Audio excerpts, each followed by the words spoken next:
Hello friends, welcome to my channel movie explainer. आज हम explain करने वाले हैं थॉर, और ये मूवी 2011 में रिलीज हुई थी। मूवी की स्टार्टिंग में हमें थॉर का हथौड़ा दिखाया जाता है जो एक ज़मीन पे आकर के गिरा होता है, और सभी लोग इस चीज़ का पता लगा रहे होते हैं कि थॉर का हथौड़ा यहाँ पर क्या कर रहा है। उसके बाद अब हमारी स्टोरी आगे बढ़ती है, जहाँ पे हमें जीन फोस्टर को दिखाया जाता है, और वो एक साइंटिस्ट होती है। वो अपनी टीम के साथ एक कार में बैठी होती है। उसी समय वो देखती है कि आकाश में काफ़ी तेज़ी से बिजली चमकती है। इसके बाद यहाँ पे काफ़ी तेज तूफान आने लगता है, और अब इनकी कार उसी तूफान को क्रॉस करती है। तभी उनके सामने एक आदमी आता है जो उनकी कार से टकरा, जिसके बाद जीन फोस्टर और उसकी पूरी टीम कार से बाहर आकर के देखती है। तब उनके सामने एक आदमी होता है जिसने कोई भी कपड़े नहीं पहने होते हैं। इसके बाद अब ये लोग उस आदमी को कपड़े देते हैं, और ये आदमी और कोई नहीं जबकि थॉर होता है। उसके बाद अब हमारी कार सीधी फ्लैशबैक में जाती है, जहाँ का टाइम होता है 10th सेंचुरी। यहाँ पर हमें कुछ फ्रॉस्ट जायंट्स को दिखाया जाता है जो धरती पे कब्जा करना चाहते थे, और हमें इस पूरी मूवी में 9 प्लैनेट्स दिखाए गए हैं, और उनमें से एक योथमहाई भी है।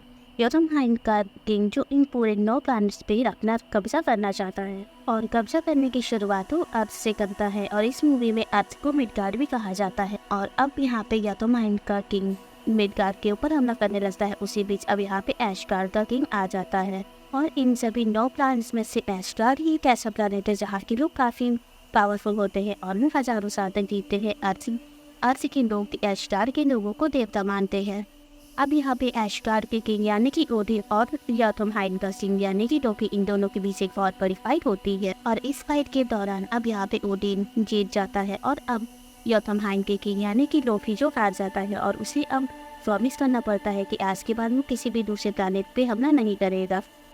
और इसी के साथ ओडिन अब यहाँ पे जियांट फोर्स का सबसे ताकतवर हथियार, जिसे कैस्केट्स ऑफ एशियन विंटर कहा जाता है, वो भी अब उनसे छीन लेता है। और अब इस ताकतवर हथियार को लेकर से ओडिन अपने एस्गार्ड में वापस आ जाते हैं, और ऐसे ही चलते हुए काफ़ी टाइम बीत जाता है। और अब यहाँ से हमें 21st सेंचुरी दिखाई जाती है।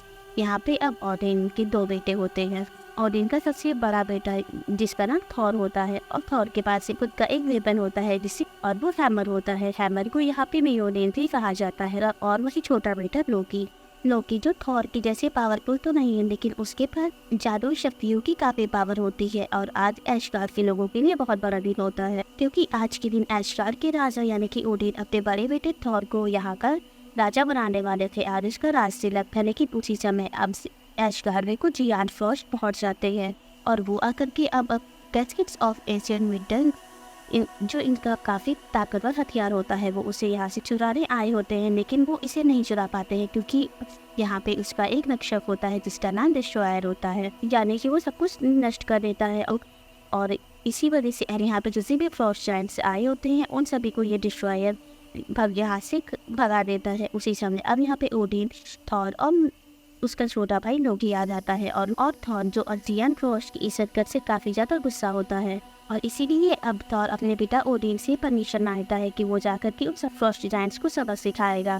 लेकिन यहाँ से ओडिन थॉर को ऐसा करने से मना कर देते हैं। वहीं अब लोकी जो थॉर को काफ़ी चढ़ाता है, इसी वजह से अब थॉर भी चढ़ जाता है, और वो अब लोकी और उसके कुछ साथियों के साथ योथमहाई चला जाता है उस जायंट्स को सबक सिखाने के लिए। जिसके बाद अब लोकी, थॉर और उनके सभी साथी योथमहाई पहुंच जाते हैं फ्रॉस्ट जायंट्स को सबक सिखाने के लिए। लेकिन ये लोग उनके सामने नहीं टिक पाते हैं, क्योंकि फ्रॉस्ट जायंट्स की ताकत काफ़ी ज़्यादा होती है, और वो इन्हें चारों तरफ से घेर लेते हैं। और अब सभी फ्रॉस्ट जायंट्स इन लोगों के ऊपर हमला करने वाले होते हैं, इन्हें मारने वाले होते हैं। इसी समय अब यहाँ पे इनका पिता ओडिन आ जाता है, और वो इन सभी लोगों को यहाँ से छुड़ा कर ले जाता है। लेकिन थॉर के इस हरकत से ओडिन थॉर के ऊपर काफ़ी गुस्सा होते हैं, क्योंकि थॉर ने जो आज किया उसकी वजह से योथमहाई के किंग ने जो वादा किया था कि वो आज के बाद किसी के ऊपर भी अटैक नहीं करेंगे, तो अब ये वादा भी टूट चुका था। लेकिन अभी भी थॉर को अपनी गलती का एहसास नहीं होता है, जिसके बाद ओडिन को काफ़ी गुस्सा आता है, और वो अब थॉर की सारी शक्तियाँ उससे छीन लेते हैं। साथ ही साथ वो अब थॉर से उसके हैमर यानी कि मियोनेन भी ले लेते हैं, और साथ ही वो कहते हैं कि आज के बाद इस हैमर को वही उठा पाएगा जो इस हैमर को उठाने के लायक होगा। और अब ये सब कुछ कहने के बाद ओडिन थॉर और उसके हैमर को मिडगार्ड यानी कि अर्थ की तरफ नीचे फेंक देते हैं। और यहाँ पे अब थॉर का हैमर जो मैक्सिको में एक एरिया में गिरा होता है, और थॉर जो अपने हैमर से 50 मील दूर गिरा होता है, और जीन फर्स्ट की कार से आकर के टकरा जाता है। और अब यहाँ से हमारी कहानी प्रेजेंट डे में शिफ्ट होती है, और फिर अगली सुबह हमें थॉर को एक हॉस्पिटल में दिखाया जाता है, और थॉर को अब हॉस्पिटल में होश आता है। और वो अपने आप को हॉस्पिटल में देख के काफ़ी ज़्यादा हैरान हो जाता है, जिसके बाद वो लोगों के ऊपर गुस्सा करता है। यहाँ पे अब थॉर के पास उसका हैमर भी नहीं होता है और ना ही उसकी शक्तियाँ होती हैं। किसी तरीके से थॉर अपने आप को बचा करके हॉस्पिटल से बाहर आता है।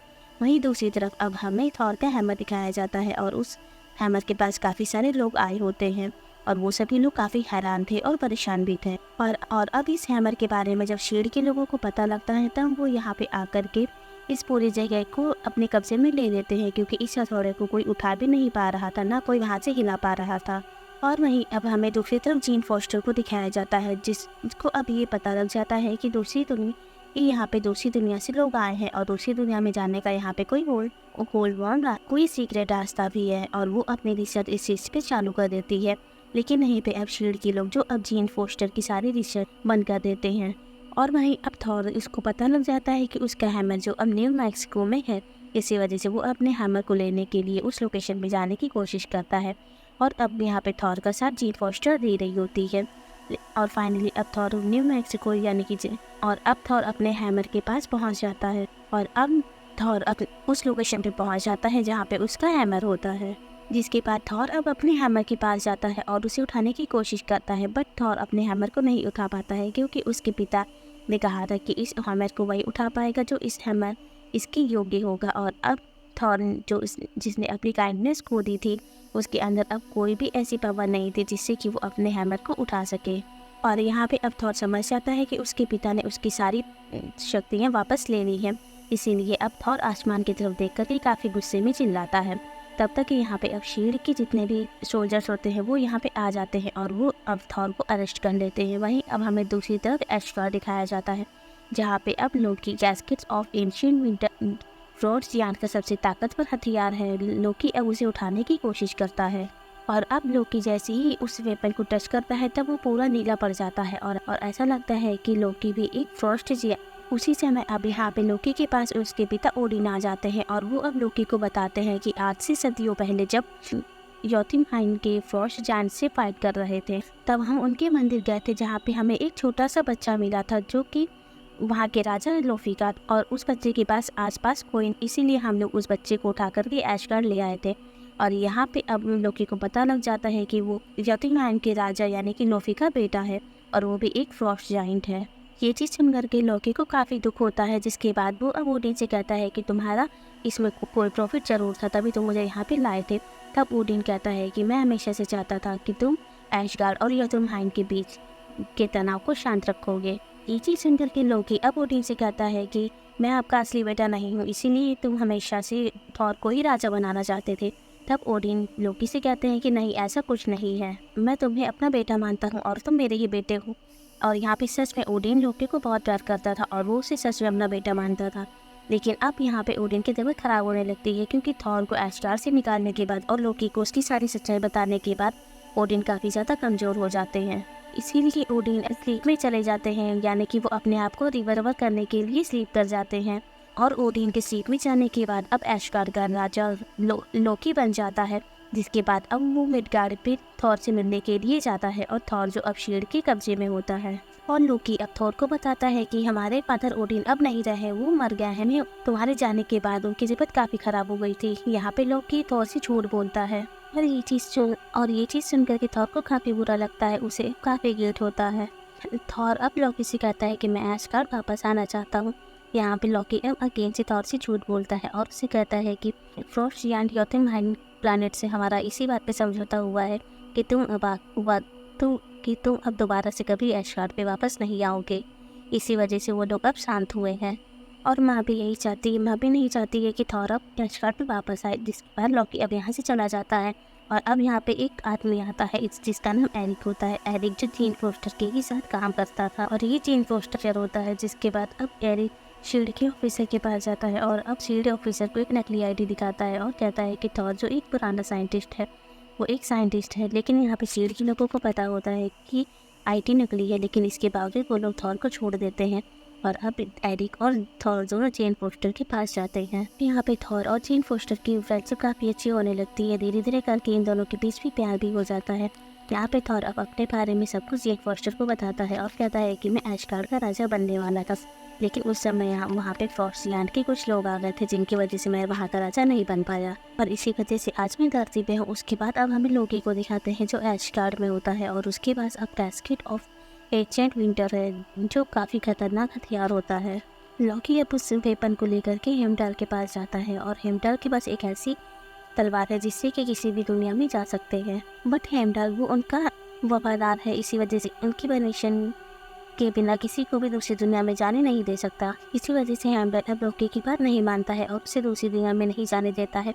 अब यहाँ पे लोकी के पास फ्रॉस्टलैंड का कैस्केट ऑफ एंशिएंट विंटर होता है, जिसकी मदद से अब लोकी हेमडाल को पत्थर में बदल देता है, और उसकी तलवार की मदद से वो अब जोतुनहेम प्लैनेट में चला जाता है। और अब वहाँ जाकर के लोकी लोफी से मिलता है जो उसका पिता होता है, और यहाँ पे लोकी अब लोफी से कहता है कि तुम एशगार्ड के राजा ओडिन को मार दो, जिसके बाद मैं एशगार्ड का राजा हमेशा के लिए बन जाऊंगा, और बदले में मैं तुम्हें मिडगार्ड दे दूँ, जो कि लोफी हमेशा से चाहता था।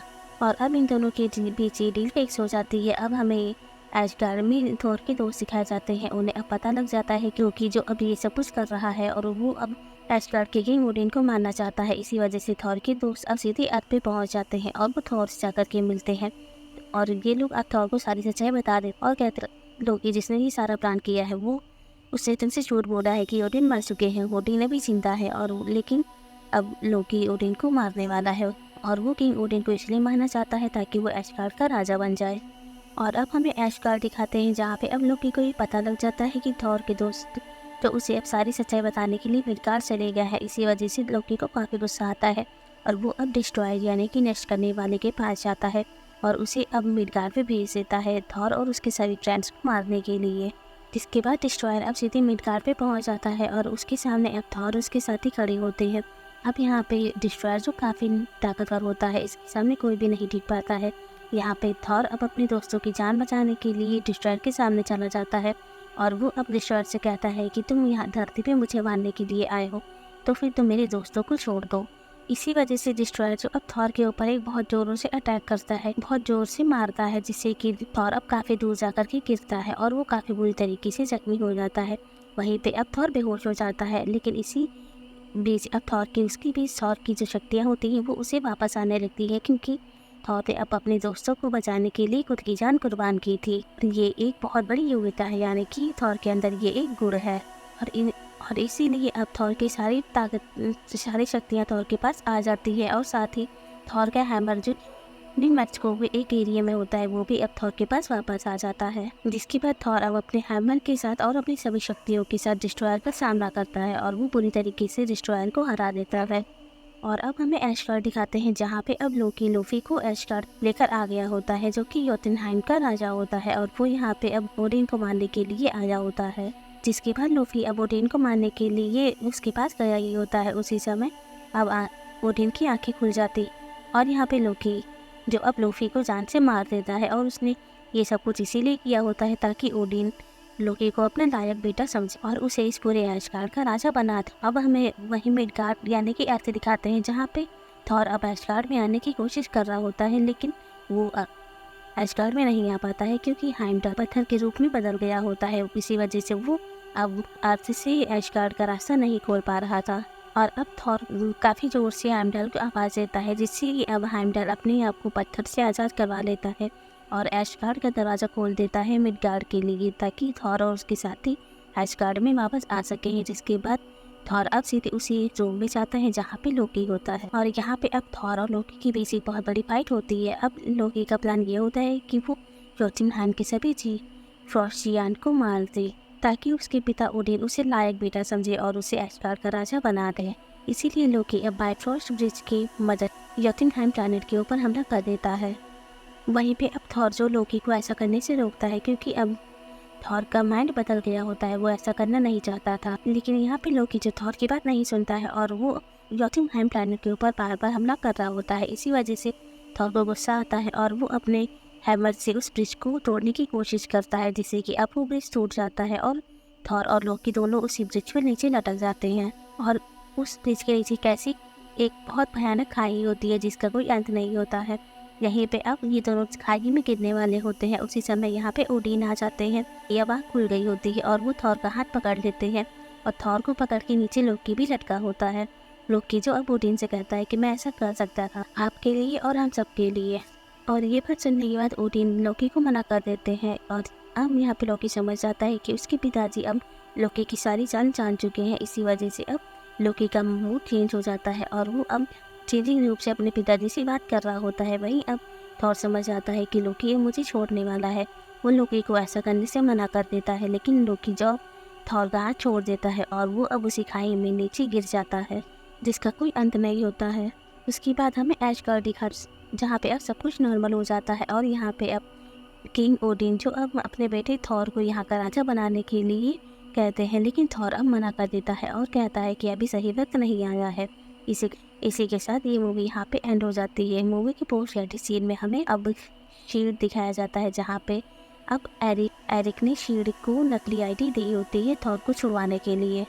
और यहीं पे अब शील्ड के डायरेक्टर यानी कि निक फ्यूरी जो अब एरिक को अपने पास बुलाते हैं और उसे बुला करके एक क्यूब दिखाते हैं और कहते हैं कि ये क्यूब क्या है, इसके बारे में किसी को भी कुछ नहीं पता है। हो सकता है कि ये क्यूब बहुत ही पावरफुल हो, तो मैं चाहता हूँ कि आप इस क्यूब के ऊपर रिसर्च करें। अब यहीं पे हमें लोकी की एक शैडो भी दिखाई जाती है जो कि इनविजिबल होती है, वो निक फ्यूरी को नज़र नहीं आ रही होती है। यहाँ पे लोकी जो अब एरिक को कंट्रोल कर रहा होता है, उसने एरिक को अपने वश में कर रखा होता है और वश में करने की वजह से अब एरिक को उस क्यूब के ऊपर रिसर्च करने के लिए मनवा लेता है। और यहाँ में पता लगता है कि ये क्यूब काफ़ी खास है, इस क्यूब की ज़रूरत तो लोकी को भी है। और इसी के साथ ये मूवी यहाँ पे कम्प्लीटली एंड हो जाती है। सो गाइस प्लीज़ हमें कमेंट करके बताइएगा कि आपको हमारा रिव्यू कैसा लगा है। अगर मेरा रिव्यू आपको पसंद आए तो प्लीज़ मेरी वीडियोज़ को लाइक करिएगा, साथ ही मेरे चैनल को सब्सक्राइब करिएगा। Thank you for watching.